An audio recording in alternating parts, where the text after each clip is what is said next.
이게 이제 여호수아서 이제 8장인데요. 여호수아서 8장은 이제 아이성을 아이 전투하고 점령하는 내용입니다. 먼저 아이성을 하나님이 이제 점령하라고 하기 전에 7장에서는 이스라엘 중에 이 아간과 같은 죄로 인해서 이 하나님 앞에서 거룩한 백성으로서 자기들이 의무를 다하지 아니할 때 그때 하나님 그들과 함께하지 않았기 때문에 그 처음에 전투에서 실패를 하게 됩니다.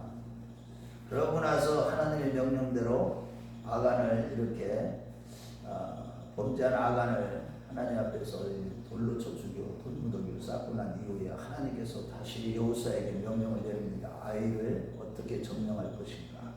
그런데 점령하기 전에 먼저 1절 말씀에 보면 두려워 말라 놀라지 말라 하면서 그 가나안 땅을 다 놓았는데 가나안 땅에 있는 모든 성읍과 모든 가축과 사람들을 다 내 손에 넘겨주었느니라.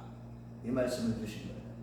무슨 얘기냐면 이제 아이성 점령도 하나님이 주신 은혜로 이미 하나님께서 절대적인 주권과 섭리 안에서 너와 함께 할 것이니까 너는 두려워하지 말고 놀라지 말고 강하고 담대하게 전쟁에 나아가라고 말씀하시면서 이번에는 전쟁하는 방법에 대해서 구체적으로 가르치실 때 먼저 복병을 먼저 보내라고 이 말씀을 하십니다. 그래서 여호수아가 그 명령을 따라 밤에 3만 명을 이렇게 뽑아서 복병을 먼저 보냅니다. 그리고 여호수아는 잠을 자고 난 다음에 그 다음 날 아침 일찍이 군대를 이끌고 그들 앞으로 나아갈 때 그들이 이게 오는 것을 보고 골짜기 사이에 골짜기에 오는 걸 보고 아이의 왕과 모든 군사들이 다 추격을 하게 된 거예요.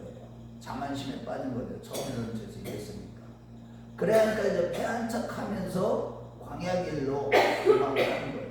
그러니까 이 아이의 성에 문을 활짝 열어놓고 쫓아가지 아니한 자가 한 명 거의 없었다라고 할 정도로 거의 다 쫓아간 거예요. 이때 복병이 들어가서 그 성을 치고 거기 성이 불살라고 그랬는데 그 중간에 보면 5천 명을 또 복병을 또 세웠거든요. 3만 명 거예요. 이거는 아마 베델과 아이 사이에 또 5천 명을 세운 것은 아무래도 베델에서 또 치러 올라올까봐 미리 경계로 이 복병을 세웠을 때입니다. 어쨌든 그러다 보니까 다 쫓아오는데 복병이 불을 질러 놓으니까 뒤에 쫓아오던 아이의 그 백성 군사들이 딱 보니까 자기들 성읍에 불이 붙어서 연기가 나거든요. 그럴 때에 이제 이들이 그냥 당황하는 그 사이에 복병하고 이 여호수아를 중심으로 한 이스라엘 군사들하고 이렇게 포위가 돼버린 거예요. 그래가지고 다 쳐서 죽이는 그런 일로 인해서 완전히 이 아이의 성에 모든 주민들을 군사들을 다 쳐서 멸하고 그 성읍을 다 불살라버리고 그 대신 이 전략물들 노획물들은 다 이스라엘 백성들이 이렇게 취하게 돼요. 여리고성 때는 첫 성이기 때문에 그것은 하나님 앞에 바쳐진 하렘이라고 해요. 하렘. 완전히 바쳐졌다. 하나님 앞에 바쳐졌다는 것은요, 동물은 다 죽여야 됩니다. 살아있는 사람을 비롯해서 모든 인간. 들어가고 거기에 이제 모든 금은 폐물들 이런 것들은 여호와의 국간에 두라고 이렇게 명령하셨는데 이때 아이성 점령을 하고 나서 그 노획물들은 그 군사들이 나눠 가질 수가 있었어요. 가축들하고. 자, 이렇게 전투를 끝마치고 나서 승리하고 난 다음에 그 다음에 이제 여호수아가 에발산과 그림진산 그 사이 특히 에발산에 가서 단을 쌓는데 단을 쌓은 거는 신명기 17장 말씀대로 하나님의 단을 쌓을 때는 돌이나 철 같은 걸 연장을 사용하지 않은 그냥 돌로다 이렇게 쌓으라고 재단을 쌓게 됩니다. 특별히 이 아이성의 그 왕을 갖다가 돌 죽여서 그 다음에 매달았다가 돌무더기를 쌓아놓고 그 이후에 이런 일을 하는 건데 그런데 그때 이제 모세에게 하나님께서 명령하신 대로 신명기 17장에 에발산과 그림산에서 이스라엘을 축복하고 또 저주하는 그 말씀을 전부 다 낭독하게 하는 제단을 쌓고 화목제물을 하나님께 드리고 난 이후에 이러한 모세에게 주신 율법을 다시 싹 다 낭독하게 합니다. 그래서 여호수아가 이제 모세에게 하나님이 주신 율법을 하나도 남김없이 싹 다 낭독했다고 오늘 마지막 절에 기록하고 있습니다. 이것은 무엇을 말해주는 거 아니?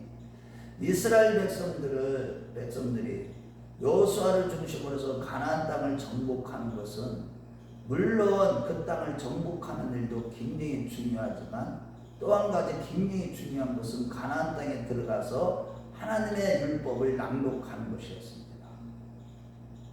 이게 어떻게 보면 이게 앞뒤 문맥이 좀 특이하게 되어 있죠. 전쟁에서 이기고 났는데 곧바로 에발산으로 가서 제단을 쌓았다는 거예요. 에발산으로 가서 제단을 쌓고 거기서 다시 율법을 낭독했다는 거예요. 신명기 28장이 그 율법이죠. 그래 율법을 낭독해서 결국은 이스라엘 백성들이 다 듣게 만들었다는 거예요. 이것은 그만큼 하나님의 군대는 하나님의 말씀대로만 살아가고 거룩함을 지켜 나아갈 때 그때 영적인 싸움에서 승리하게 되는 것인데, 왜냐하면 그러한 거룩한 백성들과 하나님이 함께 하시기 때문에 그렇습니다. 우리도 저와 여러분들이 신앙생활하면서 항상 우리의 신앙생활의 목적이 무엇이에요? 그리스도를 닮아간다는 것이고 신의 성품에 참여한다는 것이고 뭐예요? 무엇보다도 거룩함을 이루어간다는 것이죠. 세상과 구별된 백성, 하나님의 말씀대로 살아가는 백성, 철저하게 말씀에 붙잡혀서 살아갈 때 우리는 거룩한 백성이 되는 것이고, 그럴 때 성령님이 충만하게 임재하셔서 말씀으로 우리 가운데 능력으로 임재하셔서 우리가 무엇을 하든지 영적인 싸움에서 마귀의 세력들을 다 깨뜨려 버릴 수가 있고, 그 다음에 이 세상의 권세와 이 내 안에서 올라오는 정욕, 이 탐심, 이런 것들을 다 싸워서 내 자신과 싸워 이기고 세상과 싸워 이기고 사단 마귀와의 권세들과 싸워서 이길 수가 있다는 거예요. 우리가 거룩하게 살지 못한다는 것은 결국은 성령을 소멸하는 것인데, 육체를 따라 사는 것인데, 그렇게 되면 성령을 소멸하게 되면 우리에게는 능력이 하나도 없게 됩니다. 그래서 우리가요, 이 마귀를 무너뜨리면 또 우리 자신이 이 세상과의 싸움에서 이겨버리면 우리는 영적으로요, 그 자리에서 즉각적으로 매일매일 하나님 나라를 경험할 수가 있는 겁니다. 그래 이 아이성을 이렇게 점령하고 나서 그래서 여호수아가 제단을 쌓은 거예요. 그렇게 하고 율법을 낭독한 겁니다. 이 얘기는 또 다른 의미가 뭐냐면 가나안 땅은 하나님의 말씀으로 이제 다스려지는 땅이 되었다, 이런 것을 선포하는 것과 똑같은 거예요. 그러니까 이제 우리가 늘 기억해야 되는 것은 이런 말씀들을 읽어가면서 우리가 하나님의 말씀을 묵상할 때 정말 우리 자신이요, 하나님의 말씀이 내게 힘이 갖고 내 입에 있고 내 마음에 있으면 내가 이를 행할 수 있느니라.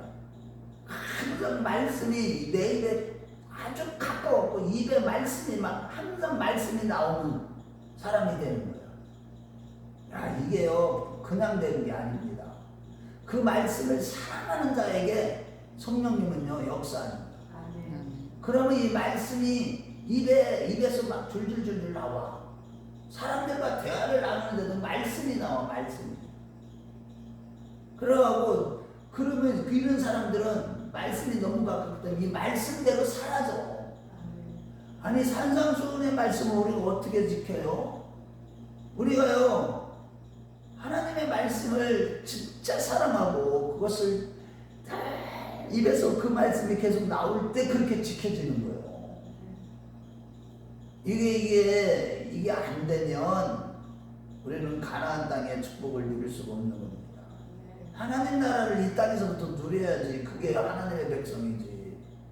아니 이 땅에서는 맨날 고생만 하고 하나님의 주시는 사람과 일하고 화평에 영원한 진짜 이 평강, 하늘로부터 오는 평강, 위로, 능력 이것도 없이 살아간다면 이 땅에서 그 얼마나 힘들겠어요. 하나님 나라를 지금 여기서부터 누리는 자들이 장차 천국에도 가고 지금 여기서부터 누리다가 마지막 나팔 소리에 호련히 다 변화되어서 들림받는 축복을 받는 거예요. 우리는 여기에 신앙생활의 목적을 두어야 돼요. 그렇게 하기 위해서는 이 새벽에 제단에 나오셔서 새벽 제단을 싸우면서 말씀을 듣는다는 게 이게 얼마나 큰 축복인지 몰라요. 첫 시간에 말씀을 읽고 이 말씀에 대해서 내가 이 무슨 일인지를 깨닫고 또 그 말씀대로 내가 오늘 하루를 살아가게 된다면 이것이 바로 내가 하나님 나라의 백성으로서의 그 모습을 보여주는 거예요. 그럴 때 우리는 영적인 싸움에서 항상 승리하게 되는 겁니다. 세상도 이기고 내 자신도 이기고 어떤 사단 마귀의 계략에 넘어가지 않아요. 거기에는 반드시 뭐가 있어요? 능력이 있기 때문에요. 하나님 나라는 말에 있지 않고 능력이 있다고 했잖아요. 수많은 성도들이요 말은 말해 말은 잘해 천국 가려면 어쩌고저쩌고 그런데 능력이 없어요. 왜요? 말씀이 없기 때문에 말씀을 가까이 하지 않기 때문에 말씀이 입에서 항상 나오는 삶을 살지 않기 때문에 그래서 능력이 없는 거예요. 뭐 달리 능력이 없는 게 아니에요. 무슨 막 귀신을 쫓아내고 막 표적이 나타나고 이런 것만 능력이 아니라니까.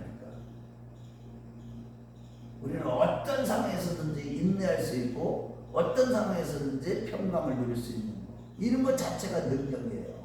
세상 사람들이 할 수 없는 것들을 하는 게 능력이에요. 그 능력을 항상 말씀을 가까이 하는 거예요. 일단. 그래서 이 전쟁을 치르고 나서 아이성을 완전히 점령하고 나서 뭐 여호수아를 중심 여호수아가 에발산에 제단을 쌓고 화목제단을 드리고 나서 온 백성들 앞에서 그 율법을 낭독한 겁니다. 이게 영적인 의미, 우리에게 주시는 교훈입니다. 저 여러분들이 오늘도 말씀을 늘 묵상하는 가운데 하나님의 능력으로 살아가는 그런 하루가 되시길 주의 이름으로 축원합니다.